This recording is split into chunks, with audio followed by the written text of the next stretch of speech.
नमस्कार दोस्तों। परिवार कहानी मंच चैनल में आपका स्वागत है। आज की कहानी का नाम है जब सास ससुर की जिम्मेदारी तुम्हारी नहीं तो उनकी प्रॉपर्टी तुम्हारी कैसे हो सकती है। गांव के चौपाल से लेकर शहर के ड्राइंग रूम तक एक ही बहस गूंजती है। जब सास ससुर की जिम्मेदारी तुम्हारी नहीं तो उनकी प्रॉपर्टी तुम्हारी कैसे। रीमा की शादी को 7 साल हो चुके थे। पति रोहित कहने को पढ़ा लिखा था, नौकरी पेशा सब।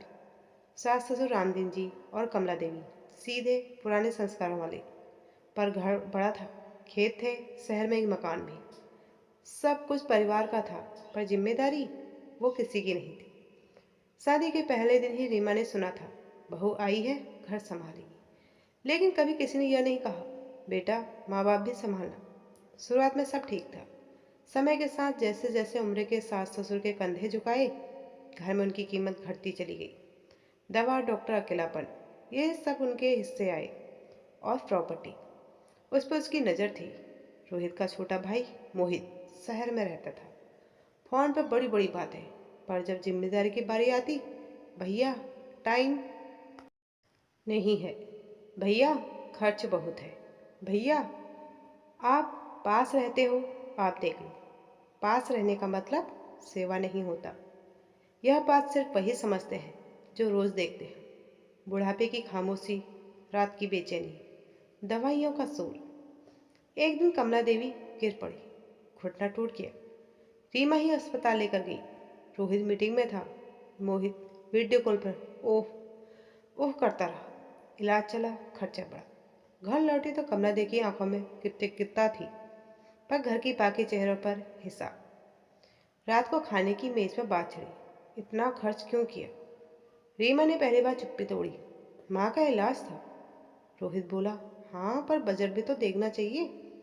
रीमा हंस पड़ी, वो हंसी जो दिल को चीर देती है। बजट में माँ बाप का फिट नहीं बैठते, पर प्रॉपर्टी बैठ जाती है ना। कमरा सन। कुछ महीने बाद रामदीन जी को दिल की दिक्कत हुई। इस बार भी वही कहानी। रीमा ने सब संभाला, रातें जागी, दवाइयाँ समय पर दी, डर को अपने अंदर दबाया। रोहित थकान का बहाना बनाकर देर से आता। मोहित ने फिर दूरी बनाई। इधर घर में एक नई हवा चलने लगी, जायदाद का बंटवारा कर लेना चाहिए। किसी ने जिम्मेदारी नहीं ली, पर हिस्से सबको चाहिए थे। रीमा ने एक दिन साफ कहा पहले जिम्मेदारी तय करो। रोहित चिढ़ गया, तुम्हें प्रॉपर्टी से क्या।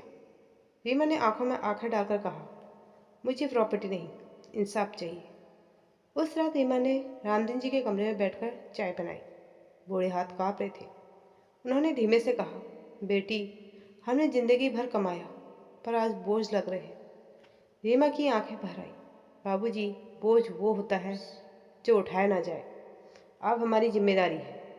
अगले हफ्ते पंचायत हुई, घर की। मोहित आया, कागज निकले, वकील की बात हुई। रीमा चुप थी। सबने सोचा बहू क्या बोलेगी। तभी रीमा खड़ी हुई। एक सवाल है, उसने कहा।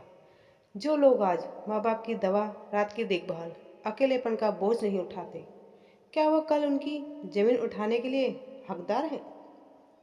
मोहित तमतमाया, कानून में सबका हिस्सा है।